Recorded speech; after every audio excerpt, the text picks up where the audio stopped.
Y asistencialmente, porque esa quizás sería la parte social del profesor, desde el punto de vista del autocuidado, de esos conceptos que a lo mejor son más propios a vosotros, sí, bueno, nosotros, presidente. Por lo menos intentamos promulgarlos porque estamos absolutamente convencidos. Yo cuando antes José Antonio hablaba del convencimiento, de que nos creamos las cosas, muchas veces los profesionales sanitarios no nos creemos el valor de esa recomendación, el valor de ese asesoramiento a la persona, porque hay veces que desechamos la información porque nos parece simplista, como puede ser cualquier cosa que tiene que ver con mantener una mejor actitud ante la vida, un poco al hilo de lo que dice Ubaldo. Y muchas veces no damos valor, o como comentaba Piedad antes, no damos valor a eso que estamos transmitiendo, que tiene el valor de que la persona lo recibe porque tú te preocupas por la persona, tú te preocupas por su calidad de vida, tú te preocupas por su mejora, y hacemos de eso, en la atención sanitaria directa, hacemos de eso una parte menor y hacemos la parte mayor del cuerpo de la receta. Y esta pastilla me preocupo que usted se entere muy bien cómo tomarla. Nosotros desde la Sociedad Española de Geriatría y Gerontología, en la línea de autocuidados estamos trabajando muchísimo, poniendo mucho énfasis, porque ¿quién se va a cuidar mejor que uno mismo mientras pueda? ¿Quién va a saber mejor sus necesidades que uno mismo mientras pueda? Y trabajando también inculcar la responsabilidad que todos tenemos sobre nosotros mismos para entrar en actitudes de mejora. En el plano afectivo, en el plano emocional, nosotros somos una sociedad multidisciplinar. Tenemos la fortuna de tener muchísimos psicólogos trabajando con nosotros, somos hasta 19 profesiones distintas. Por eso cuando hablamos de algunas cosas no hablamos desde el punto de vista estrictamente asistencial sanitario, sino que hablamos desde el punto de vista incluso de la filosofía del buen trato, o desde la filosofía del autocuidado, o desde la filosofía de preocuparnos por el cuidador, por aquella persona que está cuidando, en dos sentidos. En un sentido de aportarle información para que pueda seguir cuidando, haciendo las cosas lo mejor que pueda. Y en otro sentido me parece muy importante reforzar lo que está haciendo. En ese sistema de cuidados que tenemos en nuestro país, que donde predomina, por fortuna todavía, el cuidado en el ámbito doméstico, el cuidado en el ámbito de la casa, que además es donde la persona mayor quiere estar. Cuando les preguntamos, a los mayores nosotros les preguntamos muchas cosas. Primero, cómo les gusta que nos dirijamos a ellos, ¿sí? Como mayores, como ancianos, como eméritos, y siempre dicen como mayores. También un poco por ese rechazo que comentaba Ubaldo a muchas cosas, ¿no? A envejecer, a los términos relacionados con el envejecimiento, con el final de la vida, el tabú que supone la muerte, que lo supone para los profesionales también. A nosotros se nos enseña a intentar curar y sanar, pero no a ayudar en las últimas fases de la vida, cuando también es absolutamente necesario, y en muchos casos es lo que prioriza nuestra actividad, que la persona, nuestra atención, que la persona esté lo más confortable posible mientras esté con lo suyo. Y trabajamos mucho en ese sentido con los cuidadores, reforzar lo que hacen, porque no todos tienen la sensación de estar haciendo siempre bien las cosas, siempre le parece que no es suficiente lo que hacen. Y esa parte de sobrecarga del cuidador en muchas ocasiones tiene más que ver con esos sentimientos que con la sobrecarga estrictamente física o con la sobrecarga emocional que supone atender a un ser querido que está enfermo. La zozobra que produce el no saber si lo estoy haciendo bien, si estoy empleándome suficientemente, todo me parece poco, y yo creo que a esas personas hay que llevarles precisamente reforzando que lo que hacen está bien. José Antonio, abundando en esa figura del autocuidado como... Del autocuidado y del cuidado, yo quería entrar en un aspecto que me parece fundamental y que deberíamos tocar. Yo soy enfermero y enfermería trabaja por los cuidados. Trabaja por los cuidados de las personas que tienen problemas de salud, pero también trabaja por los cuidados de las personas que tienen que aprender a gestionar tanto sus propios cuidados como los cuidados de las personas que tienen a su alrededor y que necesitan esa atención, ¿no? Tenemos que tener muy en cuenta el desarrollo de los profesionales de enfermería, las necesidades que hay de... Bueno, son datos. En España aproximadamente la ratio por 100.000 habitantes es de 500 enfermeros, cuando la media europea es de 800. Para llegar a la ratio la media de la ratio europea necesitaríamos aproximadamente incorporar al sistema de salud 142.000 enfermeras. Y las enfermeras, al fin y al cabo, enfermeras y enfermeros, somos los cuidadores y somos los que más vamos a tener que intervenir en toda esa actividad que van a ser los cuidados, van a ser la educación, van a ser los consejos, etcétera, etcétera, etcétera. Por lo tanto, la formación y la preparación de los profesionales de enfermería es fundamental y que la Administración entienda que necesita muchos más enfermeros. La ratio médico-enfermera en Europa es 30-70, en España estamos 42-58. No es que sobren médicos, en absoluto, ojalá hubieran muchos más. Lo que falta es muchísimo más enfermero que se pueda implicar y trabajar en este campo que va a ser las personas mayores, porque realmente el médico va a diagnosticar, va a recetar, pero luego todo el seguimiento y todos los cuidados los va a realizar la enfermería, y la enfermería necesita un mayor estímulo, una mejor preparación, pero sobre todo necesitamos mucha más gente, mucha más gente. De acuerdo que el problema económico no invita, pero bueno, dentro de las inversiones imprescindibles tienen que ir también en ese campo. No sé si puedes profundizar como experto en vacunas, que eres un poco más en ese ejemplo en concreto, es decir, hablamos de autocuidado y las vacunas serían un ejemplo formidable. Sí, bueno, ¿Cómo se relacionan las personas mayores con la idea de la vacunación? Parece que es también otro lastre, ¿no? Bueno, ya lo he comentado yo al principio de mi intervención, ¿no? O sea, no hay una cultura de vacunación del adulto. Recientemente yo estuve leyendo y viendo un debate interesantísimo que hicisteis aquí sobre el calendario vacunal del adulto. Me lo he leído, lo he seguido, lo he visto y me pareció muy interesante, y en esa línea tenemos que estar. O sea, necesitamos en este país una uniformidad de criterios en todas las comunidades autónomas, necesitamos vender mejor la necesidad del calendario de adultos. En los niños no lo pensamos, salvo 4 que no están muy bien acabados, que rechazan las vacunas en los niños, el resto lo asumen sin ningún tipo de problemas, pero en adultos ahí falla por parte de todos. Las personas mayores no reciben esa buena información por parte de los sanitarios, tanto médicos como enfermeras, no les vendemos las vacunas como una cosa imprescindible y necesaria. De la misma manera, si nosotros no se lo vendemos, pues las personas mayores, y hablo de personas mayores a partir de 40 años que también requieren unas necesidades vacunales que se olvidan, no estamos hablando de 65, 70 o 75, y la Administración no hace demasiado por una implicación. Luego, un gran defecto que tenemos en este país es que la Administración entiende como vacunas recomendables todas aquellas que van a ser financiadas, y eso es un error. O sea, vacuna recomendable es toda la que es recomendable para un determinado grupo de edad. Si yo se la financio, maravillosamente bien. Si no se la financio, le voy a tener que explicar al ciudadano que es una vacuna importante, que usted debería estar vacunado frente a esto, pero que yo no se la puedo financiar. Y usted va a tener que utilizar sus recursos, pero que es recomendable que esté usted inmunizado frente a esto. No sé, yo creo que es un cambio importante en el cual tenemos que intervenir todo, pero que va a costar un poco de tiempo, no lo vamos a arreglar para pasado mañana. Piedad por alusiones indudables. Hombre, yo entiendo lo que dices, que es así. Evidentemente parece que las personas mayores también son reacias, por lo que acabáis de comentar, en situaciones, en vacunarse, y tal vez haya que insistir en informar el porqué, las veleidades y las bondades de la vacunación, pero sí que es verdad que entiendo como Administración, y sin ser una experta en vacunas, que la mayoría de las vacunas que son absolutamente imprescindibles y que benefician a la mayoría de la población están financiadas, están dentro del sistema y están en el calendario vacunal. Otra cosa es ya situaciones puntuales, pacientes puntuales que por sus características concretas se beneficien de alguna vacuna en sí, que siendo muy recomendable, como tú bien decías, pero a lo mejor no son necesarias para la mayoría de la población. Entiendo que, como digamos el representante de la autoridad sanitaria, son situaciones de muchísima importancia, de muchísima envergadura, que me consta que se analizan en profundidad y profundamente de cuándo se debe incluir en el calendario o cuándo no, y cuándo deben estar financiadas y cuándo no. Eso no quita para que efectivamente los avances y el devenir del tiempo haga que se tenga que reflexionar si vacunas que en un momento no estaban dentro del calendario vacunar es necesario ahora incluirlas, o vacunas que no están financiadas en este momento, pues también haya que replantearse el introducirlas en la financiación. ¿Y no crees, Piedad, que podríamos entrar en situaciones de desigualdades territoriales?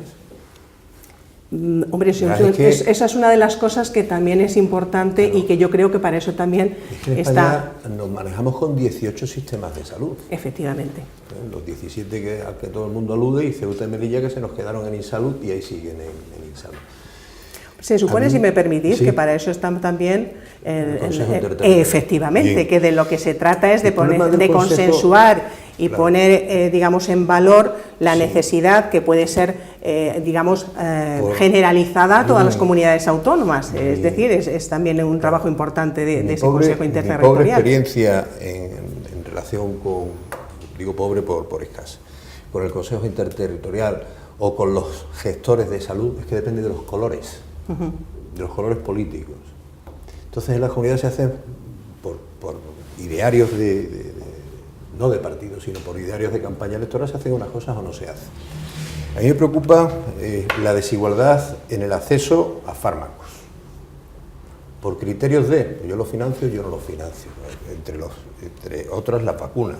Puede ocurrir que vacunas que todos entendemos como necesarias, yo creo que si son necesarias deben ser financiadas. No me permitís, yo soy Sí, médico. claro. Y Yo no, la mayoría ya. de mi parte, desde luego, ha sido la actividad asistencial y como técnico que me considero, que es lo que me considero, desde luego. Pero también entiendo, porque estoy en estrecha relación pues con todos, digamos, los profesionales también en la materia. Desde luego no se dice de manera baladí que sí o que no, sino que es algo meditado, cotejado, trabajado, visto beneficios, riesgos, visto beneficio para la población general o de manera puntual. Quiero decir que no significa que no todo sea evaluable, por supuesto, y se tenga que tener en cuenta y reconsiderarse, pero se hace una labor, yo creo, que muy seria en ese sentido. No la discuto, pero discuto los resultados de la labor. Si yo considero que algo es necesario y le doy la autorización desde la Agencia Española del Medicamento, después de pasar todo, y digo este tratamiento, esta vacuna, para tal patología que, bueno, pues para algunos de nosotros pues es muy prevalente. O este tratamiento biológico, por ejemplo, para el psoriasis. Y digo que es bueno y que es válido si no lo pongo a disposición de todo el mundo, un poco lo que decía José Antonio antes. Si esta vacuna, que es muy buena para el zóster, por ejemplo, no está financiada, solo se va a beneficiar de ella el que tiene un poder adquisitivo determinado.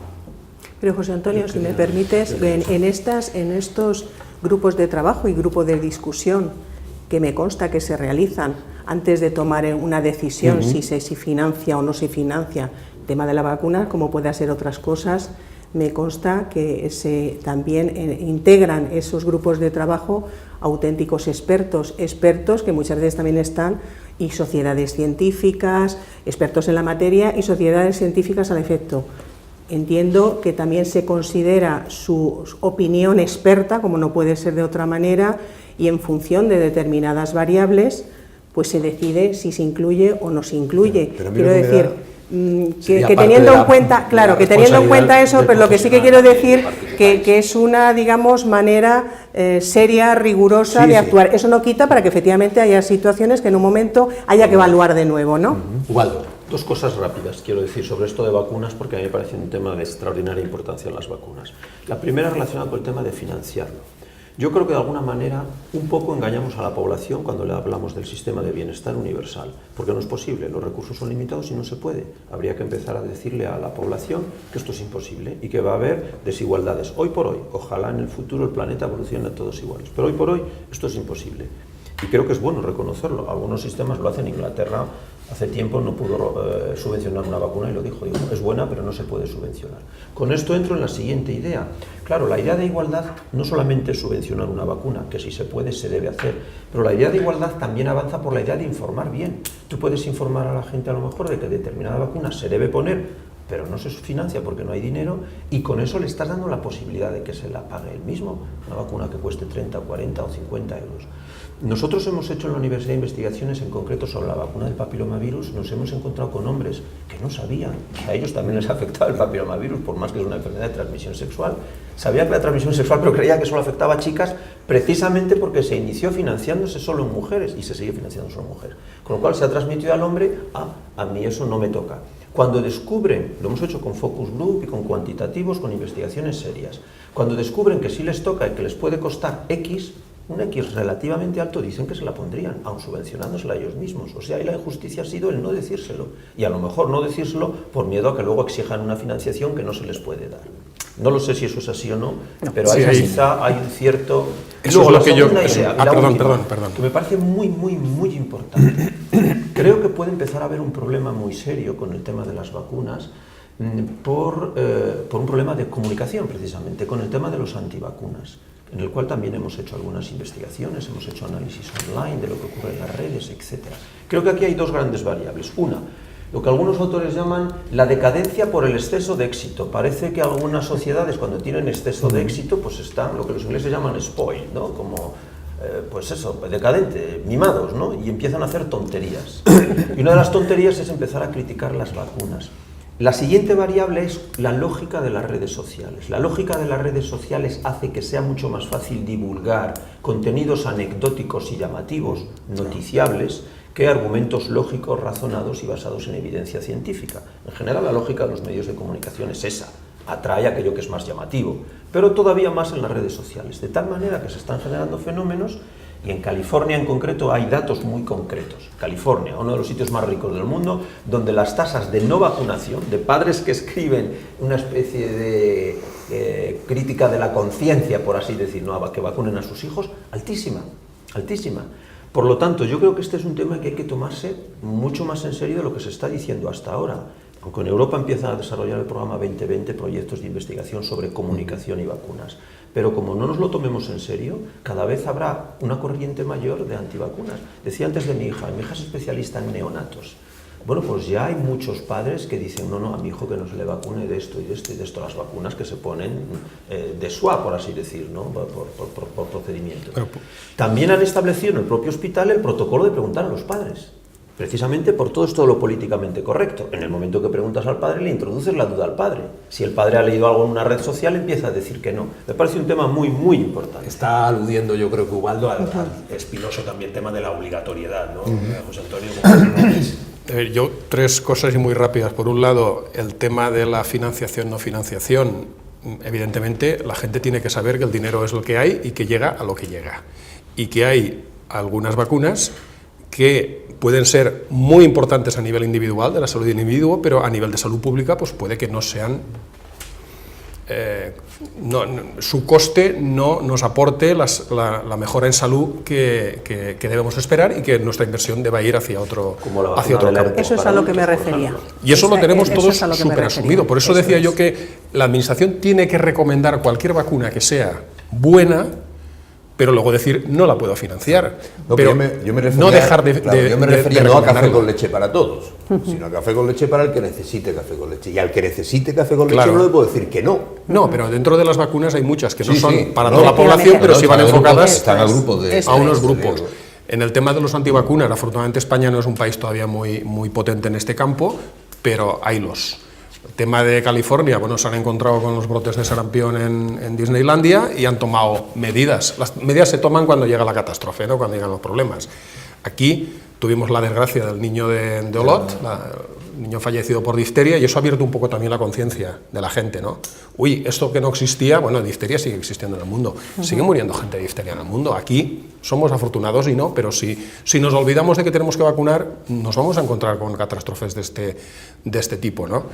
Y con respecto, muchas veces porque no estudiamos bien las cosas, y yo simplemente quería hacer referencia a un artículo que se ha publicado recientemente sobre vacunación de neumococo en personas mayores con la vacuna 13 valente, que es un campo muy importante. Pues es un estudio de la Universidad de La Rioja, que nos habla de que si un estudio matemático de economía y matemáticas sobre vacunación, que nos habla que si estuviéramos durante 5 años vacunando a la cohorte de personas que llegan a los 65 años, o sea, 5 años vacunando, se evitarían aproximadamente unos 10.300 casos de enfermedad neumocócica, lo cual supondría evitar 7.400 hospitalizaciones y 700 muertes.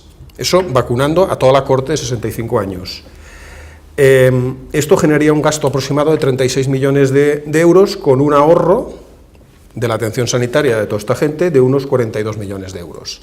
O sea que haciendo una inversión fuerte, hablamos de 36 millones de euros, y vamos a evitar, probablemente nos íbamos a ahorrar unos 4 millones de euros en enfermedad. No solamente tenemos que pensar en el ahorro sanitario, tenemos que pensar en la mejora de salud de todas esas personas que unos no van a fallecer y otros se van a evitar la enfermedad. Entonces, deberíamos, desde la Administración y desde las sociedades científicas y desde los profesionales sanitarios, tener un enfoque mucho más a largo plazo y mucho más de pensar de que, vale, esto me cuesta mucho dinero, a lo mejor no lo tengo ahora, pero lo puedo implementar en 2, 3, 4 años y al final, en 5 años me voy a ahorrar una cantidad económica importante. Y eso es una visión, y no solamente va a ser en las vacunas, en muchos otros aspectos dirigidos a personas mayores. En temas de alimentación, hay que promocionar muchísimo una buena alimentación y un buen ejercicio físico entre las personas mayores, porque necesitan de todo esto, aunque no sea un campo nuestro, pero sí en el campo de la industria alimentaria. Cada día nos encontramos con productos más raros que tienen más estabilizantes, edulcorantes, colorantes, etcétera, etcétera. Yo no sé, siempre dicen es que hay unos que pueden ser cancerígenos, pero tanta carga de todos estos productos químicos a la larga no va a ser perjudicial o muy perjudicial para la salud, y los efectos los vamos a encontrar cuando seamos mayores. Habría que hacer un planteamiento a muy largo plazo también y realmente volver un poco a la alimentación natural, no tantas cosas extrañas. Sí, plenamente de acuerdo con lo que dices. Parece que nos hemos centrado más, como decíais, en las personas a lo mejor enfermas que llegan a esa edad, mayores, como decía también Ubaldo, que hay diferentes matizaciones, pero no solo hay que pensar en eso, o sea, el que también hay que dar respuesta, sino en la gente, en el envejecimiento, en la gente mayor que además está sana, y que tenemos que pensar en medidas para prevenir que en el devenir del transcurso de los años puedan llegar a ser todavía más mayores, pero que en un estado muy saludable. Y en todas estas medidas prevenir, pues lo que acabas de decir, tener en cuenta ciertas vacunaciones que si las ponemos de manera sistemática pueden favorecer. El tema del neumococo, completamente de acuerdo, pero sí que es verdad que en el tema de neumococo hoy se está poniendo la vacuna en personas mayores, perfectamente pautada y prescrita por sus médicos, que conocen las características y factores de riesgo de la persona que necesita vacunarse, no solo de la gripe, sino también del neumococo. Eso no significa que efectivamente en este trayecto y en este cambio haya que considerar efectivamente qué beneficios aporta el vacunar a toda la población de manera sistemática a mayores de 65 años del neumococo, sin ninguna duda, pero hoy por hoy sí se está haciendo a las personas que mayores de 65 años y con sus factores de riesgo, y sobre todo personas que están en instituciones cerradas, que puede favorecer pues todavía mayor esa infección, se está poniendo, o sea que eso. Pero no solo eso, sino que también tendremos que ver en esta población mayor pero saludable, que no tiene una situación de enfermedad, pues también prevenir, mejorar hábitos y estilos de vida saludable, fomentar la necesidad de hacer ejercicio, prevenir todas las situaciones y todos los factores de riesgo que sabemos que van a producir una mayor fragilidad y una mayor predisposición a enfermar, potenciar la rehabilitación de estos pacientes si es que la necesitan, también con ánimo de prevenir o minimizar muchas de las discapacidades. Es decir, tendremos que tener en cuenta, ajustar sobre todo los recursos que tenemos siendo más eficientes, y sobre todo tener una metodología de cuidados para hacerlos más eficientes. Insisto, todas estas situaciones, claro que las tenemos que considerar para intentar no solo cuidar de nuestros pacientes mayores enfermos, sino también de los que están sanos, como intentar y favorecer su bienestar y su mayor supervivencia, pero con mucha mayor calidad de vida, sin ninguna duda. En eso se está, también se tiene que potenciar, y yo creo que ahí es necesario, insisto, la implicación de diferentes administraciones, no solo la sanitaria, ¿no? Ubaldo, vamos avanzando en el debate, una reflexión sobre, no sé si el estadio final de todo esto que estamos hablando, de ese envejecimiento saludable dirigido a un envejecimiento activo y finalmente al aprovechamiento de alguna manera de las capacidades de esas personas que siguen perfectamente válidas para aportar a la sociedad su conocimiento, su experiencia. ¿Ves eso posible a corto plazo, todo esto que se está hablando de prolongar la jubilación, flexibilizarla de alguna manera, ya no solo por la espada de Damocles que tenemos con la sostenibilidad del sistema de pensiones, sino por esa propia necesidad que está reivindicando esas personas que quieren seguir siendo útiles? ¿Ves posible ese cambio social a corto plazo? Bueno, como decíamos antes, todo es posible y todo está en nuestra mano. Todo lo razonable, claro, como decía al principito. Yo no le pido al sol que baje porque no me hace caso, yo solo pido las cosas que son posibles. Como me haces una pregunta genérica, de nuevo otra respuesta genérica te voy a dar, enlazando un poco con lo que decía Piedad, de que efectivamente hay que tener en cuenta toda la población toda la población que se hace mayor, no solo los que se ponen enfermos. Aunque también, y voy a terminar con una breve reflexión sobre eso. Fíjate, lo voy a enfocar como psicólogo, pero un psicólogo un poco filósofo, por así decir. Creo que una de las claves es, otra palabra que ahora se usa poco, la templanza. Mi padre tuvo Parkinson durante 25 años y mi madre fundó la Asociación de Parkinson de Astorga, de la que ahora es presidenta, y ahí hay muchos pacientes con Parkinson. Tienen neurólogos, tienen fisiólogos, tienen psicólogos.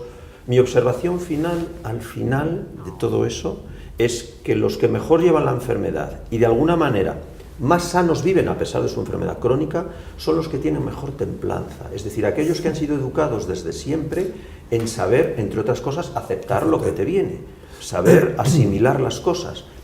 Esto enlaza un poco con lo que decía antes del cambio de paradigma, es decir, creo que para conseguir eso que tú dices de hacer mejor, el vivir mejor y más tiempo, es fundamental la enseñanza primaria, la que no hemos hablado aquí nada, y cuesta a lo mejor hasta pensar, decir, ¿cómo? ¿Estamos hablando de los niños? Pues sí, estamos hablando de que tiene que haber un cambio de mentalidad desde la infancia. Cuando digo la enseñanza primaria no os digo solo en los colegios, acabamos cargando todos los colegios al final. Hablo, por supuesto, de las familias también.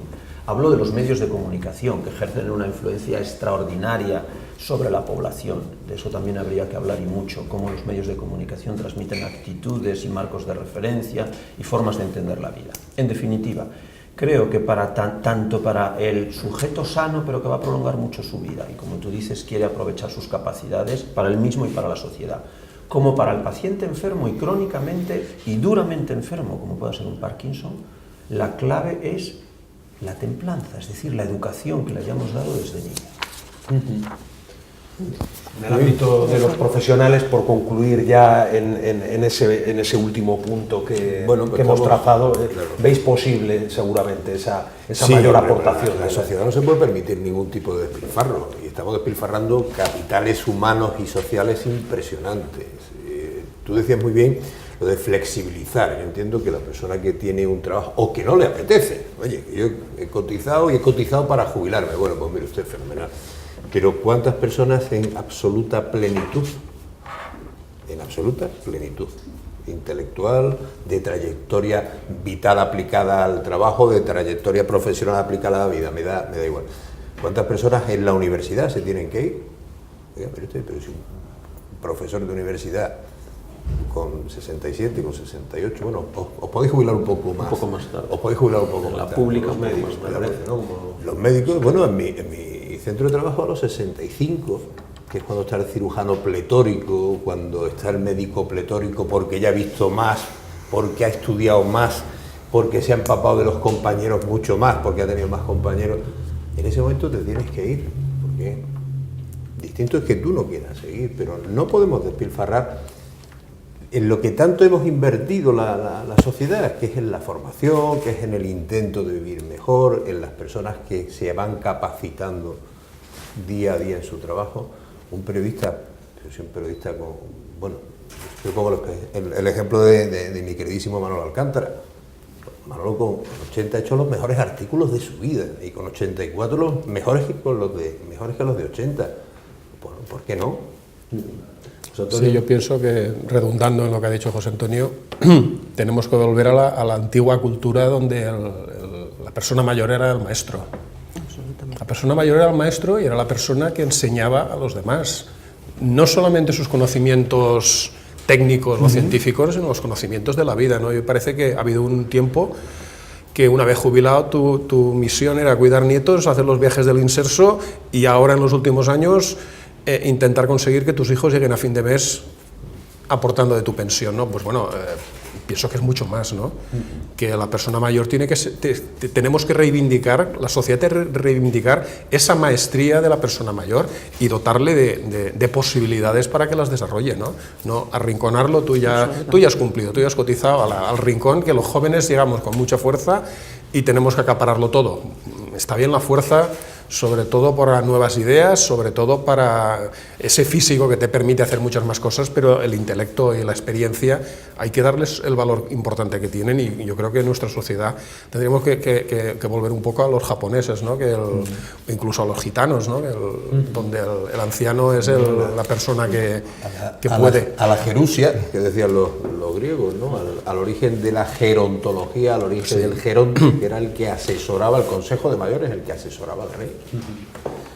Piedad, por concluir, desde el punto de vista de la administración, hay sobre la mesa muchas... Desde luego, completamente de acuerdo con los compañeros, el respeto y el reconocimiento a nuestros mayores. No olvidemos que gracias a su trabajo y a su esfuerzo son la base de que hoy podemos disfrutar del bienestar que hoy disfrutamos. O sea que debemos contar activamente con ellos, su participación activa, evitar todo tipo de exclusión social.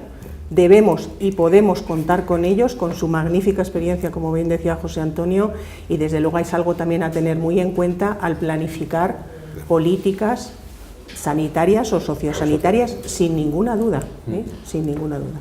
Muy bien, pues con esta reflexión final, estas reflexiones de nuestros 4 invitados en la mañana de hoy, despedimos esta edición de Diálogos sin Ídres. Desde luego este tema no acaba aquí, seguiremos profundizando, seguiremos fomentando esa idea de la responsabilidad social dirigida al ámbito sociosanitario. Gracias y hasta una próxima edición.